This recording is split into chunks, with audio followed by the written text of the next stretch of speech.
All right, welcome back, everybody. Today we are at episode 4 of our Digital Maturity Blueprint series of podcasts with an episode Digital Culture and Workforce. Today we have Jess, as usual, with me. We're going to talk about all four topics in this area where we have digital impact of the digital transformation on the environment side, financial side, operational efficiency, and customer experience. Welcome, Jess. Thanks, Nev. Good to be back again for episode 4.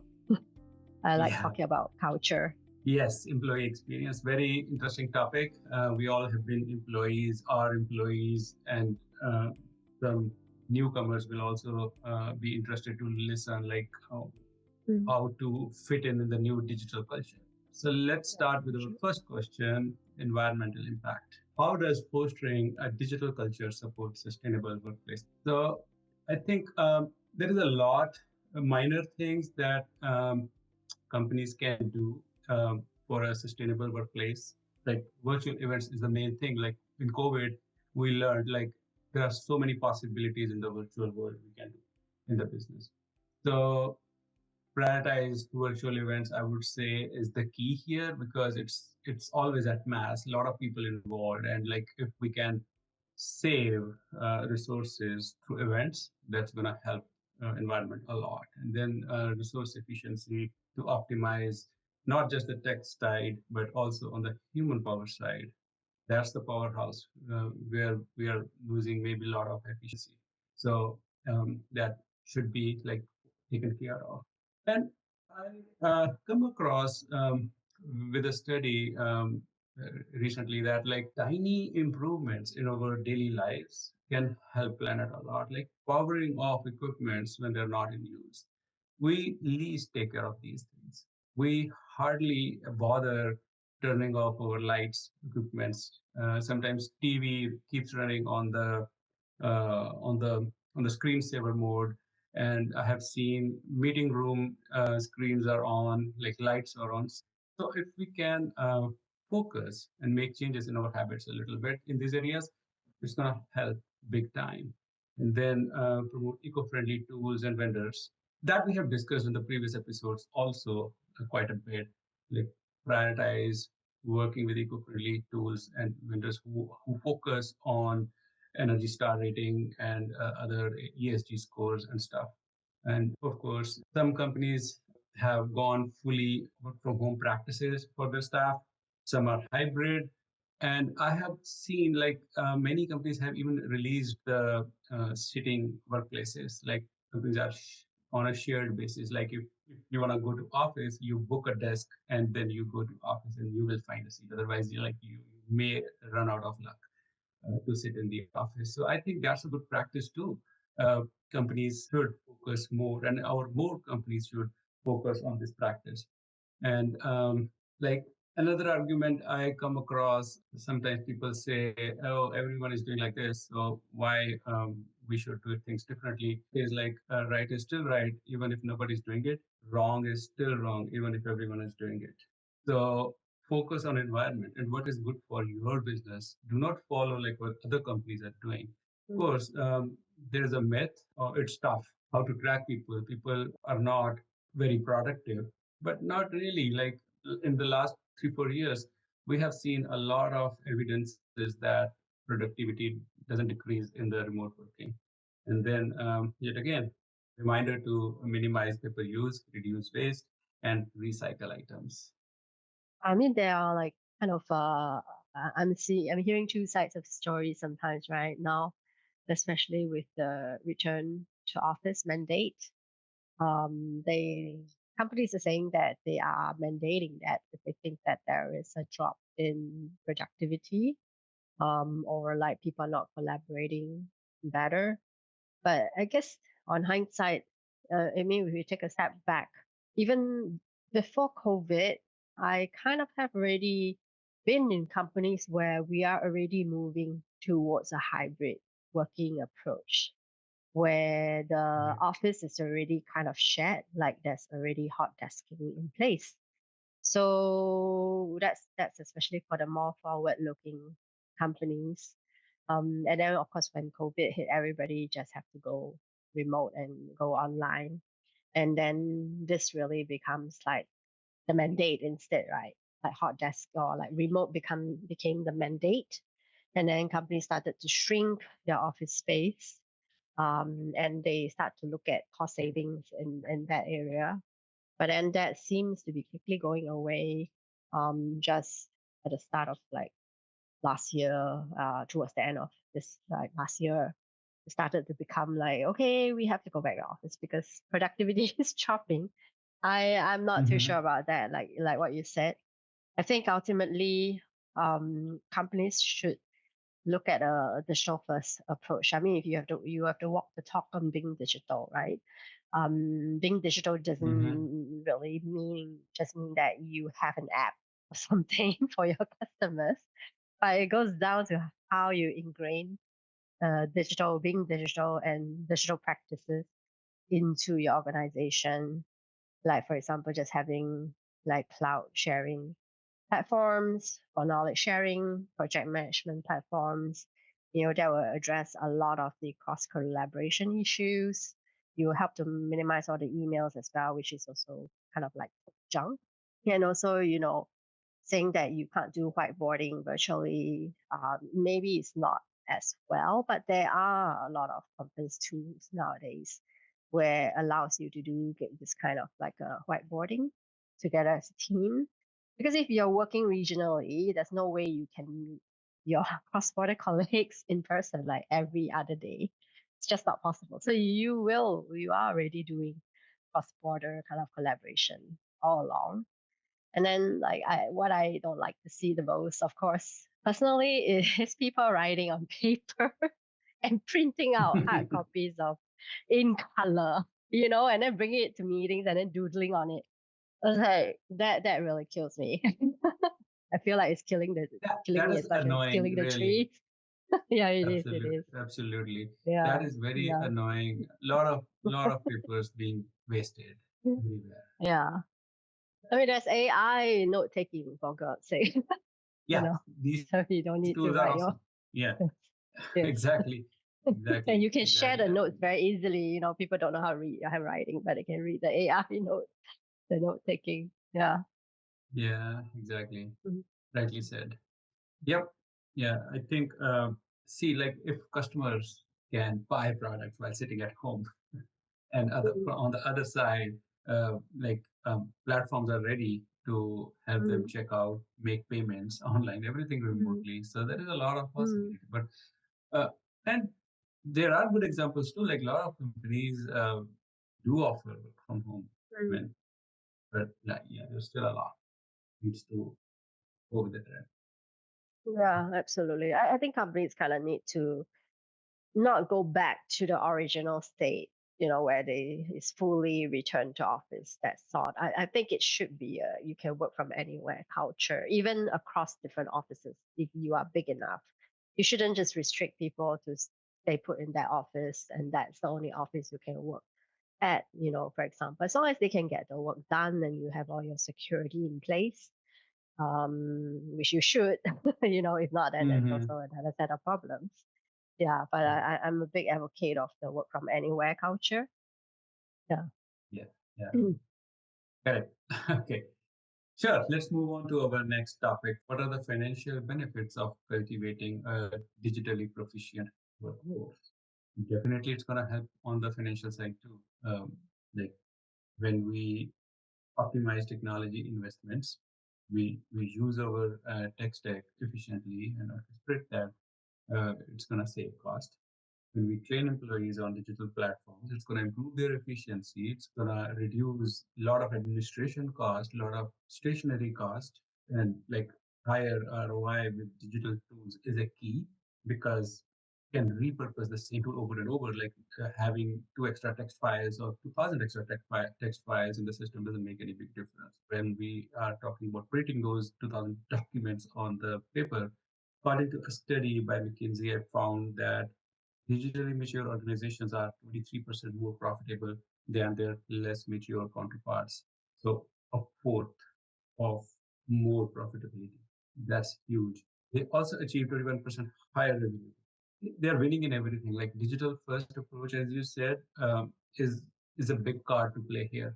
So, and as you also have mentioned, like people are printing a lot, and that's again coming over and over in our topic because that's the most common example we do see against environment. But there are still like pollution, I mean traffic and electricity usage. There's still other things like people are not really taking care of because it's not my bill, so they don't bother. But yeah, there are a lot of things like this, like that can help reduce cost drastically. Also, businesses that have fully automated their back office processes report operational cost savings of up to 35%. So there are a lot of signals, and in my digital maturity map that I designed, I also have covered few key areas like this, like how to mature on the digital transformation journey and how companies can review benefits within these areas we're talking about. So cost is huge. That's the bloodstream. So businesses need to save cost and prioritize same as it environmental priority. It would be good to hear more about your digital maturity roadmap for sure. Indeed, this podcast or then the next one. I think a lot of companies would be curious to know Mhm. how far or how mature they are based on your map. You know, are they still like an infant or I doubt anybody is like well aged at this point. Even all the show companies, ironically. Mm. Because I mean, I do agree. If you are really digitally proficient, that means you essentially you will spend uh, a lot more time on the actual work, the value adding work. You know, because I read this research from Asana that says marketing teams are actually spending, as much as 63% of their time on very manual, mundane tasks like writing notes, doing like data entry, and Simple things. preparing. See, Yeah, like nothing very big to simple do. things. Yeah, like preparing for meetings, like creating like tons and tons of notes and PowerPoint slides and printing them out. Um, and that's just not efficient. That's not value adding. And given that we have all the tools that we touched on just now, right? These same people can be more productive and efficient. And I'm pretty sure if you give them a choice, they would rather be doing these kind of less mundane stuff. Like they would rather be doing what they were hired to do, especially as the younger generation, they are beginning to kind of fight back against such what they perceive as inefficiencies, especially if they grew up in an environment where they are digitally native. Then when they go into the working world and they get like a rude shock, like why are we still dealing with pen and paper? Why are we still doing all these manual things? So then they will be quite shocked that there's such a disconnect between the environment that they were schooled and what they grow up in with the environment that they are needing to work in. And of course, then they will start to want to take off or leave the jobs even. And we know that that will be come at a huge cost because, onboarding alone, training the people, getting them used to the culture, settling down with projects and clients, it already takes an average of 6 to 8 months or even 12 months for these people to be fully ingrained and entrenched. And then when they leave, you have to repeat the cycle again, and that comes at a huge cost. So I think companies should take a step back to really try to digitalize more of these types of processes for the longer term. Yeah. Right. Yeah. I mean, that's from HR perspective, and from hiring manager personal experience perspective. Like it's a pain to hire people. We can like again we touched on this. I think when there's also like hiring expensive and hiring the Mm. wrong people even more expensive. So how about like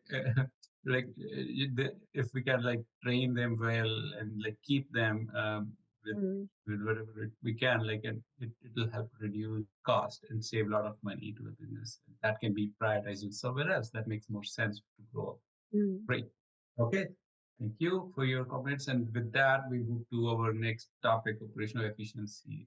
And the question is, in what ways does the digital savvy workforce enhance operational productivity? So, as you mentioned, I would say rather like digital first. I mean, you're talking about this, and I really sense that like digital first on everything is necessary these days. That there should be no exception to the digital first strategy and operational and productivity by streamlining processes. So, whatever are repeated process, a repeatable process, automate those processes. And as digital first, within the operational perspective, I emphasize on automate first as well. And just like use machine for every single damn thing possible to run your activities. I mean, there could be human intervention necessary to run those, but still rely on machines for accuracy, for speed. So that should be prioritized. And then adopt new tools. Always keep learning on new tools. Sometimes, like we are still go to our comfort zone because we are used to and we are familiar with the tools that we have in the system, and in market there are other tools available, probably can give, because technology horizon is changing every few months, and if we are using 3 years old version of a tool, you are definitely running behind, you're definitely missing out on opportunity to improve or to scale. So always adopt new tools. So experimentation and run experiments on processes, on your content, on your tools, on your working habits. Like always keep experiment. And this is, I mean, it comes from top to bottom as well, because leadership involvement, yeah, and we touched on one of our previous episodes also, uh, with leadership should take ownership and should trust on their employees and staff to be productive, to run the system. So experimentation comes with an ownership and authority to the employees as well. So that they can try new things. They are ready to fail. And it should be okay to fail as well. And with all these happening, like periodic audit of processes should be in the place as well. Like what processes to change, to keep, to add new processes, or to stop doing something that we have been doing, but it's not really adding value. So that audit is necessary. So that reminds me a story called Monkeys in a Cage, and there's a good leadership lesson um, that there is a very common phenomena in any team, in any company, like especially when we talk about changes. The most common comment is, "This is how we have been always doing this thing. So why to change it? It's working." But you don't really know at this point that why we started in this process at first place, because people changed who started that process, and they felt comfortable on that process 5 years ago, maybe longer than that, or any time in the past, right? But when they changed, next staff or team members continued following those processes because they were trained on those processes, but they never thought of changing it.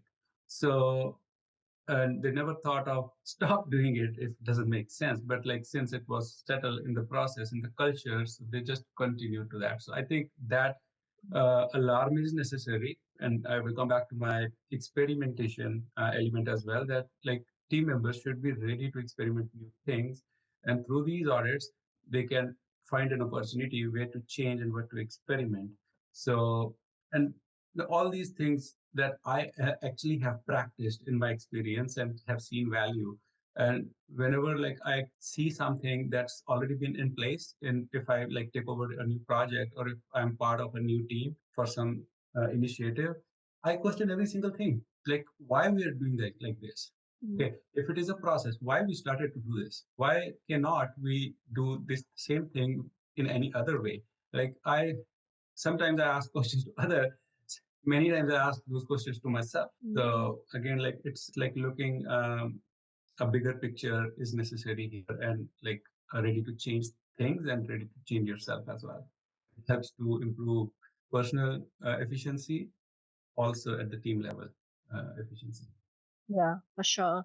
I think you brought up an important point about doing a periodic audit of the process, right? Doing a stock take. It's just like, at a personal level, we always do a stock take and a stock check Yeah. of where we are. So I think likewise for companies, it shouldn't be that different.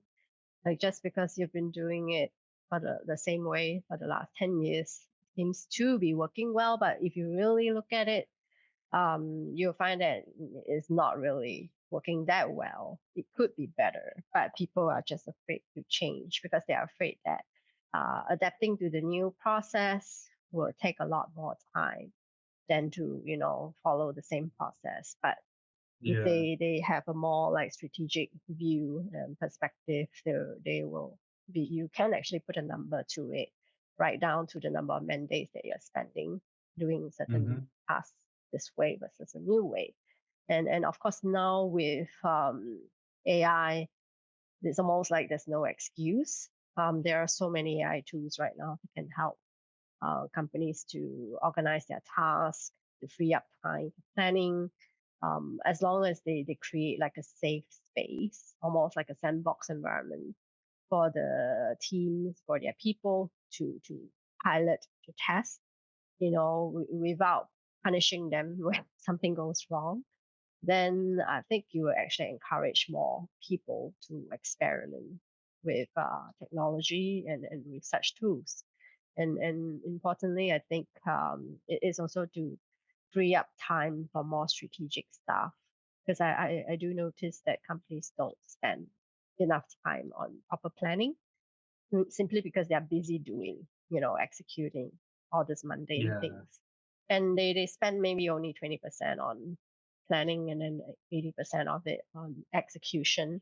And then of the 80% on execution, not all of the execution is value adding actual execution work, but a lot of it is very operational, admin kind of manual processes. So if companies can spend a bit more time on planning for the unforeseen circumstances, that will actually help them in the longer term because then they find themselves scrambling less, when things go wrong. Because you would have a plan A, plan B, and then so on, and you're prepared for all sorts of scenarios. And when you have those sandbox environment to allow teams to test and plan better, I mean that all kind of works better together in the longer term from an operational perspective. This 80-20 rule is a Mm, perfect example here. mm, Yeah, mm. I really like that. Sure, thank you. And let's talk about customer experience now. How does employee digital literacy translate to better customer service? So employees run the show, whether customer like it or not. So it's in the hands of employees, and customer behavior is changing time to time. So should companies' engagement model should be as well. So I'll talk about an example of my personal experience. I called a customer support of my own service, like I was subscribing to, and then I mean, it's not just recently. I mean, I I want to be honest. I called them and I explained 5 minutes long story. What's my problem? And okay, they realized like that's not the right team to address that problem, so they moved me to another team. Okay, but new team now knows nothing about my last 5 minutes of conversation. So I had to repeat my problem another 5 minutes. So I had to run through like 3 4 different groups the same way. And I was frustrated. So I hung up and okay, I'll live with the problem. But my point here is, and this is the digital world that can solve that problem, because if that company is digitally mature and if they have data integrated between different teams, I could have get better experience calling them. So my point here is customer behavior is changing, technology is changing, market competition is changing. So does companies should change their engagement model as well. They should train their employees with the new normal, new standard.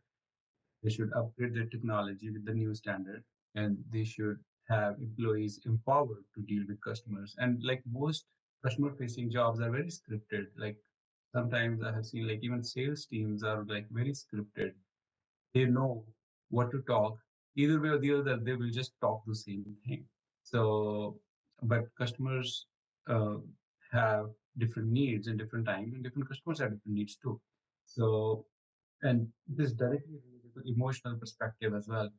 Um, Patience level has reduced drastically recently. If you go to any website and if it doesn't load within like few seconds, you just move on and open or look for a new website. And similarly, on the phone call, like if you do not get your call answered, you get frustrated. So that emotional element is the key here. And again, we're talking about digital literacy for employees. So training is a necessary step here, and empowerment to deal with customers is also very helpful. Customers have multiple options in this competitive market. They don't like you, they quit, and they'll get better options somewhere else, right? Mm. Take Yeah. take the mobile phone example. Like you call another company than you're using, and they will definitely save you money immediately. Most likely, you will move as well because you're talking to them and you see immediate advantage and you move on because you're not even if you are not little happy with your service provider, you're ready to move in today's competitive market. And to handle all this situation, I think faster response time, whether it is a call or a web page or a chatbot, quick response that is necessary. So companies should prioritize this speed of response time. I remember like many years ago, I think like about 15 or more years ago, I was back in India, and I read a news, and it was a popular campaign. Like FedEx had a campaign. They promised customers to pick up customer service calls before third ring. It was like more than 15 years ago. So I was really impressed back then, like when digital was not very like common across the board, but FedEx was running ahead of the curve. Like they didn't want customers to listen third ring.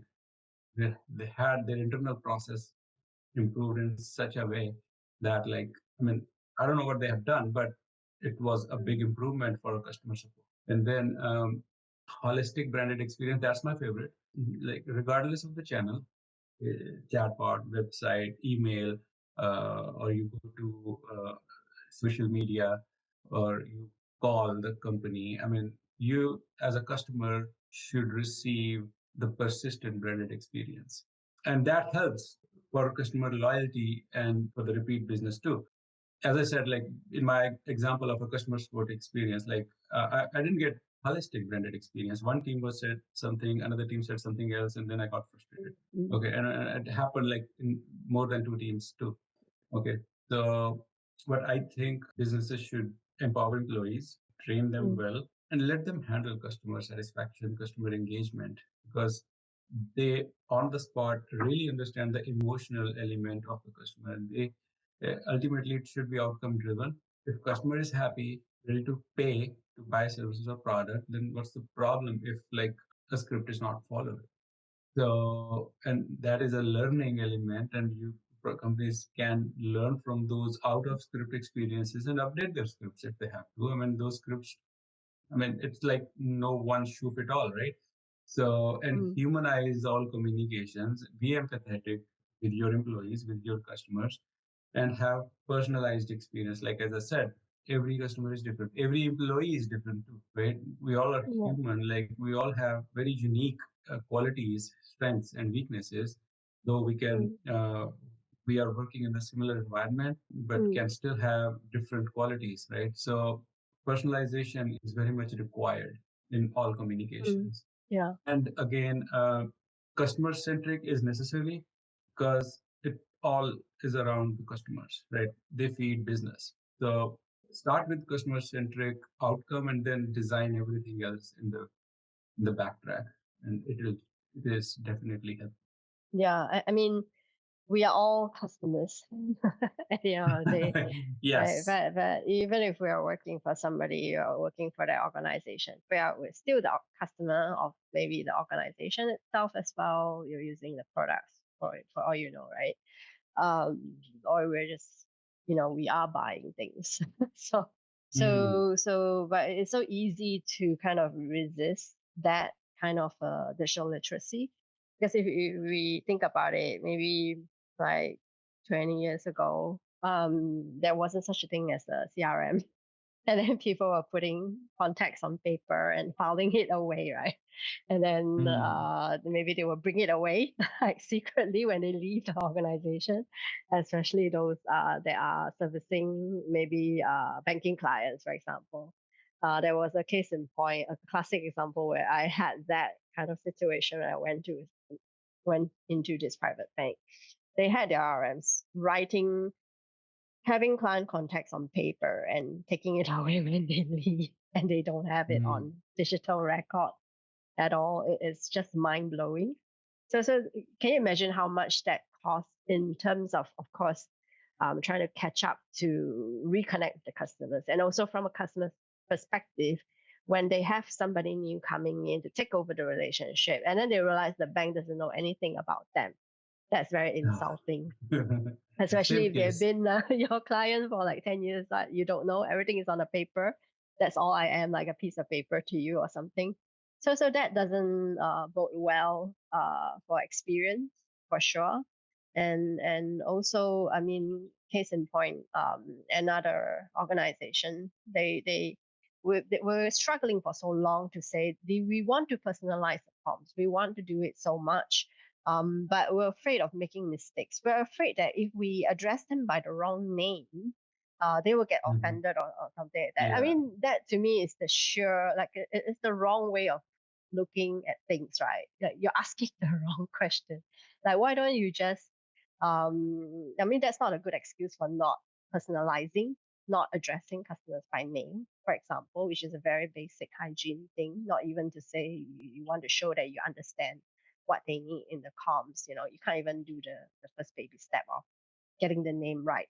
If you are afraid that you make some mistakes in the records, then why not just be transparent and do it the hard way, right? Just ask them, give them an opportunity to correct their name, or they might have changed their name, or just to correct whatever pronouns that they want to be known as well. Just take it as an opportunity instead of seeing it as a problem.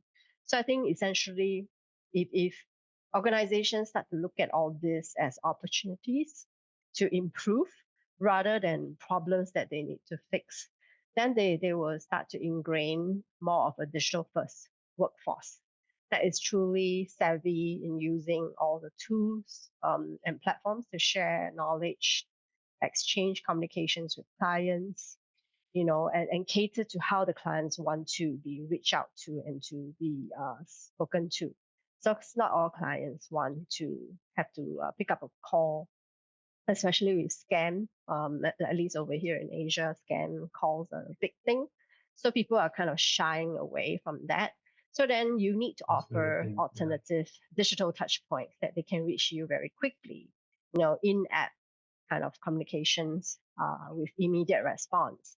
And now with Gen AI, agentic kind of deep and smart search, that gives the opportunity for you to connect all of the answers that is sitting in silos across all platforms, so that you can actually give your front office people who is supporting the client communications, like at a click of a button or just a few strokes on the keyboard, they can find the answers immediately related to the customer problem, so that they give them more accurate answers, because nobody wants to be misled.